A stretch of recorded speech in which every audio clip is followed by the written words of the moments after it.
Hallelujah, praise the Lord. आप सभी प्यारे लोगों को मैं विश करना चाहता हूँ हैप्पी पाम संडे। इस पाम संडे की कुछ विशेषताएं हम देखने जा रहे हैं। परमेश्वर के नाम की स्तुति हो। मैं आप सभी लोगों का स्वागत करता हूँ वचन सुनने के लिए और अच्छा रिस्पांस के लिए। मैं सच में दिल से आप सब लोगों का धन्यवाद देना चाहता हूँ। हम सब लोग जानते हैं ये पाम संडे कैसे अस्तित्व में आया। मतलब खजूर की डालिया का रविवार के रूप में भी काफ़ी जगह में जाना पहचाना जाता है। हालेलुया। इस दिन में क्या होता है कि यीशु मसीह यरूशलेम में प्रवेश करता है। उस टाइम में बहुत बड़ा एक जल्लोष, एक उत्साह, एक विजय का माहौल बन जाता है। और उस समय में सारे लोग जो उपस्थित रहते हैं वो लोग खजूर की डालियाँ लेकर यीशु मसीह का स्वागत करते हैं।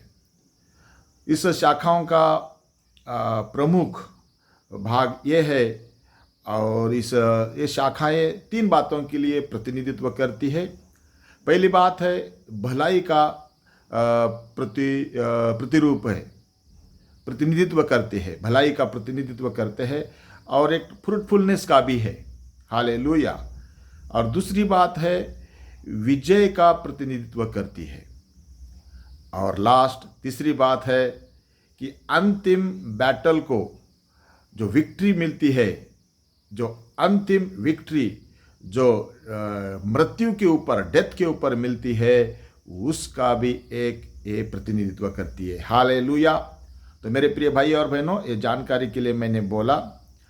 तो इस वक्त हम जाएंगे परमेश्वर के वचन को पढ़ेंगे और मार्क रचित सुसमाचार उसका 11 अध्याय, मार्क रचित सुसमाचार उसका 11 अध्याय और 1 से 11 पद है उसके बारे में। लेकिन मैं खाली एक निमित्त के लिए और जानकारी के रूप में मैं 1-2 पद पढ़ूंगा। जब यरूशलेम के निकट जैतून पहाड़ पर बेतफगे और बेथानिया के पास आए तो उसने अपने चेलों में से 2 को यह कहकर भेजा, सामने के गांव में जाओ और उसमें पहुंचते ही एक गदही का बच्चा जिस पर कभी कोई सवार नहीं हुआ या कोई नहीं चढ़ा, बंधा हुआ तुम्हें मिलेगा। उसे खोल लाओ। यदि तुम में से कोई पूछे ये क्यों करते हो तो कहना प्रभु को इसका प्रयोजन है और वह शीघ्र उसे यहाँ भेज देगा। Hallelujah, praise the Lord. मेरे प्रिय भाई और बहनों, ये क्यों हो रहा है? इस प्रकार से गधे के बच्चे के ऊपर सवार होना और इस प्रकार से खजूर की डालियाँ बिछाना, वस्त्र बिछाना, ये सब कुछ क्यों हो रहा है? क्योंकि बाइबल में और इतिहास में हम पढ़ते हैं BC 520 और 518 के दरमियान में एक भविष्यवाणी हुई थी जकरिया भविष्यवक्ता के द्वारा। उसका जकरिया की किताब उसका 9 अध्याय और 9 पद में लिखा गया है वो भविष्यवाणी। वो भविष्यवाणी क्या थी? आइए मैं पढ़ना चाहता हूँ। भविष्यवाणी ये थी कि सियोन का आगामी राजा, जो आने वाला राजा, हे सियोन बहुत ही मगन हो, हे यरूशलेम जय जयकार कर, क्योंकि तेरा राजा तेरे पास आएगा और वह धर्मी और उद्धार देगा और वह दीन है और गधे पर वरना गधे के बच्चे पर चढ़ा हुआ आएगा। हालेलुया। तो मेरे प्रियो, जो BC 520 और 518 के मध्यकाल में भविष्यवाणी हुई, उसकी ये पूर्तता है। Hallelujah, praise the Lord. तो हमारा परमेश्वर हमारे ऊपर भविष्यवाणी करने वाला है। आप जैसे, मेरे जैसे, जकरिया के जैसे, जर्मया, ऐज़ाया, ऐसे छोटे और मेजर और माइनर भविष्यवक्ता और आज के 21वीं सदी के भविष्यवक्ताओं को इस्तेमाल करता है परमेश्वर के राज्य के बारे में, परमेश्वर के कार्य के बारे में घोषणा करने के लिए, भविष्यवाणी करने के लिए। तो हमारा परमेश्वर हमारे जीवन के ऊपर और परमेश्वर के राज्य के ऊपर भविष्यवाणी करता है। जैसे ये भविष्यवाणी पूरी हुई हालेलुया। वैसे मैं आपको एनकरेज करना चाहता हूं, आपके और मेरे जीवन की भी परमेश्वर की भविष्यवाणी है, परमेश्वर की वचनवाणी है, परमेश्वर की लिखित ये परमेश्वर की वाणी है। और मैं कहना चाहता हूं जैसे वो भविष्यवाणी पूरी हुई, देखो वो 520 में और 18 के बीच में हुई, लेकिन हम देख रहे हैं मार्क रचित समाचार में देखते हैं, लूका रचित समाचार में देखते हैं, मत्ती रचित समाचार में देखते हैं, योना रचित समाचार में भी हम देखते हैं कि वो फुलफिल हो रही है, पूरी हो रही है। तो मैं कहना चाहता हूं आपके जीवन के ऊपर, मेरे जीवन के ऊपर जो भी भविष्यवाणी है पूरी होगी, हर हालत में होगी, चाहे कितने भी समस्या में आप हो। लेकिन मैं आपको परमेश्वर के वचन के ऊपर विश्वास करते हुए कहना चाहता हूं कि आपका और मेरा भविष्य परमेश्वर के हाथ में है, और परमेश्वर वो हर हालत में आपके जीवन के ऊपर की आशीष की भविष्यवाणी, जीवन की भविष्यवाणी पूरा करेगा। बस इंतजार करें और प्रभु के साथ चलते रहिए। डेफिनेटली आपके जीवन की भविष्यवाणी, आपके और मेरे जीवन की भविष्यवाणी डेफिनेटली पूरी होगी। हालेलुया। और ये क्यों नहीं होगी? क्योंकि यीशु मसीह इस दुनिया में एक बड़े जुनून के साथ आया। हर हालत में मिशन वर्क पूरा करना है, चाहे कुछ भी हो, क्योंकि पिता ने भेजा है। तो पुत्र उसी के लिए एक बड़ा जुनून और एक बहुत ही पैशन लेकर वो काम में लगा हुआ है, और बेसहारों के लिए क्या है? करुणामय है। Praise the Lord. इसलिए मेरे प्रिय भाई और बहनों, क्या हो रहा है? होके मात्र भविष्यवाणी पूरी हो रही है। तो आपके लिए, मेरे लिए प्रभु की सेवा करना, प्रभु के ऊपर विश्वास करना और तकलीफ से, हर संकट से गुजरना कभी भी व्यर्थ नहीं होगा, क्योंकि इस दुनिया की कोई ताकत आपके ऊपर की भविष्यवाणी पूरी ना हो नहीं रोक सकती है। वो पूरी होगी। हालेलुया। यीशु के नाम से पूरी होगी। हमें चिंतित और व्याकुल होने का बिल्कुल भी आवश्यकता नहीं है। जब हम आगे जाते हैं, वचन में लिखा है, क्या लिखा है उसी अध्याय में भी है, और हमने मार्क रचित समाचार में भी हमने पढ़ा। 2 चेलों को बुलाया और सामने वाले गांव में जाकर जो चौराहे में गधा और गधी की बच्ची बांध के रखा है, जिसके ऊपर कोई सवार नहीं है, उसको छोड़कर लाने के लिए भेजते हैं। लेकिन उससे पूर्व ये भविष्यवाणी भी हुई थी। कैसे हुई थी? मैं वचन पढ़ना चाहता हूँ। और गधे पर वरना गधे के बच्चे पर चढ़ा हुआ आएगा। कौन? राजा। हालेलुया। राजा जो कि सबके जीवन की आशा और भरोसा है। वो राजा, शांति का राजा, हमारे जीवन का राजा, समस्त स्वर्ग और समस्त पृथ्वी का राजा यीशु मसीह आएगा। हालेलुया। ये गधा को क्यों चुना है? घोड़ा, हाथी, अंबर, रथ, ऐसे इसके बातों को क्यों नहीं चुना गया है? गधा को क्यों चुना गया? गधे के बारे में ऐसा बात है, गधा एक शांति का प्रतीक है। शांत बैठता है। मालिक कितना भी गाली दे, कितना भी बोझ उसके ऊपर लगा दे, रख दे, वो कुछ नहीं करता है। वो शांति का एक प्रतीक है, शांति का वो एक दर्शक है। इसीलिए यीशु मसीह ने बड़े बड़े अंबर और बड़े बड़े घोड़े, रथ को नहीं चुना, बल्कि यीशु मसीह ने गधा के और गधे के बच्चों को चुना है। और पुरातन समय की बात है कि जो बड़े लोग रहते थे, ऊंचे लोग और न्याय करने वाले और राज्य करने वाले बड़े बड़े जो लोग रहते थे, वो गधे को और गधे के बच्चों को, गधे को चुनते थे। क्यों चुनते थे? ताकि वो शांति के प्रतीक को दिखा सके और लोगों को पता हो जाए, अरे हम दंगा प्रसाद करने के लिए नहीं आए हैं, हम मारपीट करने के लिए नहीं आए हैं, हम झगड़ा करने के लिए नहीं आए हैं, हम जो आए हैं शांति के लिए आए हैं। क्यों शांति? क्योंकि दुनिया में आपको सब कुछ मिलेगा, सबके लिए मार्केट है, लेकिन शांति के लिए कोई दुकान, कोई मार्केट अवेलेबल नहीं है। शांति कौन दे सकता है? वही जो गधी के बच्चे के ऊपर सवार होते हुए यरूशलेम की ओर जा रहा है, वो शांति का राजा यीशु मसीह दे सकता है। Praise the Lord, hallelujah, praise the Lord. क्योंकि वो शांति देने वाला है। इसलिए हम कहते हैं ना, और वचन भी कहता है कि यीशु मसीह कौन है? यीशु मसीह राजाओं का राजा तो है ही है, लेकिन वह शांति का राजकुमार है। हालेलुया।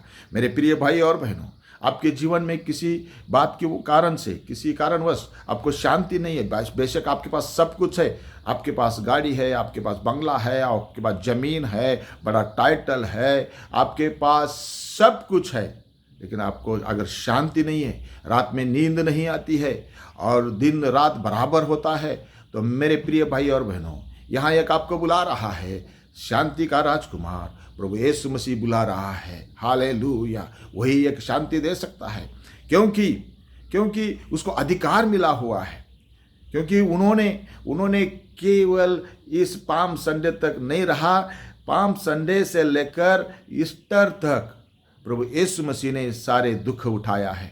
मैं आपको कहना चाहता हूँ, पाम संडे आज सेलिब्रेट करने के लिए अच्छा लग रहा है, लेकिन आज से पैशन वीक शुरू होता है, एक पवित्र सप्ताह शुरू होता है, एक जुनून का सप्ताह शुरू होता है। और जब गुरुवार की रात आती है, यीशु मसीह बहुत बहुत खेदित है, व्याकुल है मन में, और वो व्याकुलता लूका रचित समाचार उसका 19 अध्याय और 41 और 42 पद में भी वो प्रकट करता है। क्या है उसकी व्याकुलता? जब वह निकट आया, मतलब कहाँ निकट आया? यरूशलेम के निकट आया, तो नगर को देखकर उस पर रोया और कहा, क्या ये भला होता कि तू ही इसी दिन में कुशल की बातें जानता, परंतु अब वे तेरे आंखों के पीछे, क्योंकि वे दिन तुझ पर आएंगे कि तेरे बैरी मोर्चा बांधकर तुझे घेराबंदी करेंगे, चारों ओर से तुझे दबाएंगे और तुझे और तेरे बालकों को जो तुझ में हैं मिट्टी में मिलाएंगे, और तुझ में पत्थर पर पत्थर भी न रख छोड़ेंगे, क्योंकि तूने उस अवसर को जब तुझ पर कृपा दृष्टि की गई तूने पहचाना नहीं। मैं बाइबल पढ़ा है मेरे प्रियो, हालेलुया। इसीलिए प्रभु खेदित है, क्योंकि आज गुरुवार की रात में यीशु मसीह चेले लोगों के साथ लास्ट सफर कर रहा है, आखिरी भोजन कर रहा है। हालेलुया। और अपनी कमर बांधकर टॉवेल लेकर चेले लोगों को पैर को धो रहा है, नम्रता का शिक्षण दे रहा है, सेवा भाव का, चैरिटी का और नम्रता से रहने का शिक्षा दे रहा है। वो टीच कर रहा है, और टीच करते करते प्रभु भोजन चलाया जाता है, उसका मन बहुत व्याकुल होता है, खेदित होता है, दुखित हो जाता है, क्योंकि 12 चेलों में से एक जन जो यहूदा इस्करियोत है वो पकड़वाएगा। ऐसे ही पूरी रात सिखाता है, फिर प्रार्थना के लिए गेतसेमनी बगीचा में जाता है, चेले लोगों को बोलता है, मेरे साथ कुछ समय आप लोग जागते रहो, प्रार्थना करो। और वो थोड़ा सा आगे झुकता है और जाता है और प्रेयर करता है, तो उसके जो पसीना है वो खून के समान भूमि पर टपकते हैं। इतना अंदर से दुख है, इतना दर्द है कि वो सहन से भी बाहर है। अगर कोई इंसान होता तो बीपी बढ़कर मर जाता था, लेकिन यीशु मसीह पूरा मनुष्य और पूरा परमेश्वर है, इसलिए ऐसे ही कोई दुर्घटना नहीं हुई। ऐसे होते ही सुबह होती है, अर्ली मॉर्निंग होती है, पाँव फटने के समय में अर्ली मॉर्निंग में वो चेले लोगों को वापस आके देखता है, वो सोए हुए रहते, तो वो बोलता है कि जागते रहो और प्रार्थना करो, ऐसे कहता है। और प्रार्थना के लिए जाता है और आता है, तुमसे इतना भी मेरे साथ रहना नहीं होता है। तो वो अपना दर्द अपने चेले लोगों को बांटता है। ऐसे बांटते बांटते सुबह हो जाती है, तो और चेले लोगों को वो कहता है कि जाओ, पूरी रात जागे हैं तो जाओ आराम करो। तो क्या होता है मेरे प्रियो? कहाँ का आराम? याजक, महायाजक, सिपाही, लाठी, बर्चे और सब हथियार लेके यीशु मसीह को पकड़वाने के लिए आते हैं। ऐसा दर्द भरा उसका जीवन है। इसी प्रकार वो सब कुछ दिख रहा है। उसी समय में अपने चेले लोगों को भी वो मजबूत करता है और उनको शांति सांत्वना की बातें करता है, क्योंकि वो शांति का राजकुमार है। Hallelujah, hallelujah. तो आगे की स्टोरी, गुड फ्राइडे आता है, ओके, और उसको क्रूस पर मारा जाता है, फिर उसको गाड़ा जाता है और यीशु मसीह तीसरे दिन में जी उठता है। तो ये घटनाक्रम आप लोगों को सबको मालूम है, लेकिन मैं आपको कहना चाहता हूँ, अभी किसी भी हालत के कारण, गलती हो या ना हो, लेकिन आपके जीवन में अगर शांति नहीं है, नींद नहीं आती है, परेशान है आप किसी कारणवश, लेकिन आज शांति का राजकुमार आपको बुला रहा है। Hallelujah, hallelujah. तो मेरे प्रियो, इसीलिए वो जो वचन हैं, वो वचन बार बार बार बार याद दिलाता है लोगों को। कौन सा वचन दिलाता है? सियोन के कन्ने, ये वचन प्रभु वहाँ कहता है।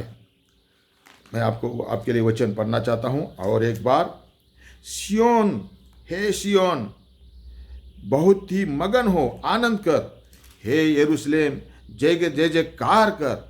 जय जयकार कर, चुप ना रह, चुप ना रह, तू चिल्ला, क्योंकि अभी बहुत कुछ होने वाला है। यरूशलेम के मंदिर का पत्थर के ऊपर पत्थर भी नहीं रहेगा। लोगों ने तो प्रार्थना गृह को मार्केट प्लेस बनाया गया था। यीशु मसीह दुखी भी था, गुस्सा में भी था। तब परमेश्वर का संदेश जकरिया के पास आता है और हम उसको देखते हैं। चारों गॉस्पेल में वो पूरा हुआ होते हुए हम देखते हैं। इसलिए मेरे प्रियो, परमेश्वर का वचन कह रहा है कि तुम क्या करो? चिल्लाओ, प्रार्थना करो। परमेश्वर का वचन पुकारने के बारे में कह रहा है। और वही वचन जब हम मार्क समाचार हम देख रहे हैं, उसमें पूरा होते हुए हम देखते हैं। कैसे देखेंगे? मार्क समाचार उसका 11 अध्याय 9 पद में देखिए। जो उसके आगे आगे जाते और पीछे पीछे चलते आते थे, पुकार पुकार कर कह जाते थे। हालेलुया। देखो, सुनो, जो उसके आगे आगे और पीछे पीछे चले आते थे, पुकार पुकार कर कहते जाते थे। और क्या कहते थे? होसन्ना, धन्य है वो जो प्रभु के नाम से आता है। Hallelujah, hallelujah. देखो, हमारी दिल की पुकार परमेश्वर तक पहुंचना ही पहुंचना है। हमने ये वचन को हमने समझना है, हमारे जीवन में उसको लागू करना है। पुकारना मतलब क्या है? मैं यहाँ इस प्रकार से इस बात को समझ रहा हूँ। जब यीशु मसीह गदहे के बच्चे के ऊपर सवार हो गए और यरूशलेम में प्रवेश कर रहे हैं, तो उसके सामने और आजू बाजू खजूर की डालियाँ वहाँ तोड़कर बिछाया गया है। कोई लोगों ने वस्त्र बिछाए गए हैं, गदहे के बच्चे के ऊपर भी वस्त्र लगाए, रास्ते पे भी, रोड पे भी वस्त्र बिछाए गए और खजूर की डालियाँ बिछाई गई और उसमें से यीशु मसीह जा रहा है और वो बड़े खुशी और आनंद से है। क्यों ये लोग नारा लगा रहे हैं? क्यों परमेश्वर के पीछे होसन्ना की बातें बोल रहे हैं? मैं समझता हूँ और मैंने समझा है और उसको मेरे जीवन में मैंने प्रैक्टिस भी किया है। तब मुझे अनुभव हुआ है कि ये जो लोग हैं, परमेश्वर ने किए हुए उपकारों को याद कर रहे हैं। यीशु मसीह ने 5,000 लोगों को खाना खिलाया, 4,000 लोगों को खाना खिलाया। अंधे, लंगड़े, बहरे, गूंगे, दुष्टात्मा ग्रस्त, ग्रस्त लोगों को उन्होंने चंगा किया, छुटकारा दिया और नया जीवन दिया। मृत लाजार को जीवित किया, कुष्ठ रोगी को चंगाई दिया, नया जीवन दिया, पैरालिटिक व्यक्ति को चलने के लिए खड़ा कर दिया। इतने महान काम किए हुए सारे लोग अभी यरूशलेम में इकट्ठा होकर बड़े जय जयकार के साथ यीशु मसीह का स्वागत कर रहे हैं। आपका क्या सिचुएशन है? क्या परमेश्वर ने आपको छोड़ दिया? अगर परमेश्वर ने आपके जीवन में कुछ उपकार के काम किए हैं, कभी रोटी खिलाया, कभी पानी पिलाया और किसी अनजान व्यक्ति के द्वारा भी आपकी ज़रूरतें पूरी हुई, तो मैं आपसे कहना चाहता हूँ, प्लीज़ आप परमेश्वर ने व्यक्ति के द्वारा किए हुए उपकारों को कभी भी ना भूले, ना भूले। और भूलने वालों को परमेश्वर कह रहा है कि हे सियोन आनंद कर, हे यरूशलेम जय जयकार कर, क्या नहीं किया मैंने तेरे लिए। हमारे प्रभु ने हमारे लिए सब कुछ किया है, भूलना नहीं, भूलना नहीं। ये लोग नहीं भूले, ये तो सारे अमीर है भी नहीं बोल सकते, गरीब है भी नहीं बोल सकते, लेकिन सब ने परमेश्वर के चिन्ह और चमत्कार को प्राप्त किए हैं। तो आज दुखित है बोलकर पिछले उपकार को नहीं भूले, वो प्रभु के साथ चलते रह रहे। हालेलुया। क्योंकि उनको मालूम है शांति का राजा गधे के बच्चे के ऊपर सवार होकर आ रहा है। और दुनिया में भी आप देखो, जो लोग शांत बैठता है, जो लोग उचकाते हैं, उस कुछ ना कुछ झगड़ा करने के लिए उचकाते हैं, जो शांत बैठता है उसको क्या बोलते हैं लोग? है अक्ल नहीं, एक गधा है बोलते हैं। यस, गधा, जो गधा है वो शांति का प्रतीक है और शांति में शक्ति होती है। हालेलुया। चिल्लाने में नहीं, हाँ, शांति में शक्ति होती है। तो ये लोगों को मालूम है ये गधे के ऊपर सवार हुआ है, मतलब यही राजा है। हालेलुया। इस्राएल का राजा, चुने हुए लोगों का राजा, यही राजा है कर लोग बड़े आनंद और उल्लास से उपकार मानते हुए, चमत्कार को ना भूलते हुए और उधर होसन्ना के नारे लगा रहे हैं। हालेलुया। और होसन्ना का मतलब है अभी बचाओ। जब राजा आ रहा है तो ये लोग कैसे चुप बैठ सकते हैं? वो होसन्ना, होसन्ना के नारे, होसन्ना और हालेलुया गा रहे हैं। हालेलुया। ये दो बातें, जब कभी भी आप संकट में हैं, जब कभी भी आप परेशान में हैं, आप भूलना नहीं, ओ होसन्ना और हालेलुया। और होसन्ना और हालेलुया हम किसको कह रहे हैं? हम राजाओं के राजा, प्रभुओं के प्रभु यीशु मसीह को कहते हैं होसन्ना हालेलुया, होसन्ना हालेलुया। संकट में है, हालेलुया। कर्जा में है, हालेलुया। हम परेशान में हैं, हम बीमारी में है, होसन्ना। हम संकट में हैं, होसन्ना हालेलुया। हाँ, हम बड़े निंदा में है, होसन्ना हालेलुया। अब Hosanna hallelujah, Hosanna hallelujah, Hosanna hallelujah. Christ की जय जब हम बोलेंगे तो सारे संकट से, सारे पीड़ा क्लेश बंधनों से परमेश्वर छुटकारा देगा, क्योंकि वो विजय का परमेश्वर है।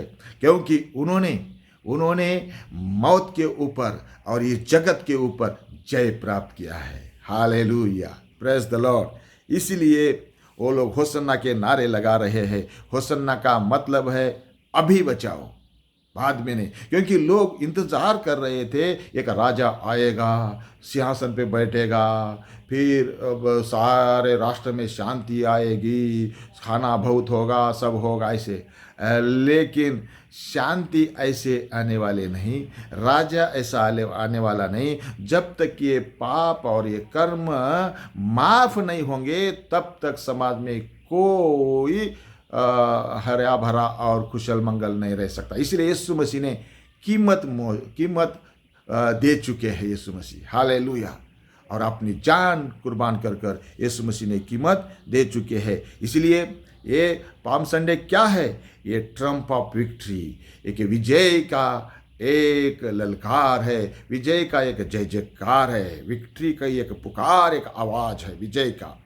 और दूसरी बात है सेलिब्रेशन ऑफ विक्ट्री, और एक विजय का एक सेलिब्रेशन है। हालेलुया, एक महोत्सव है। Praise the Lord.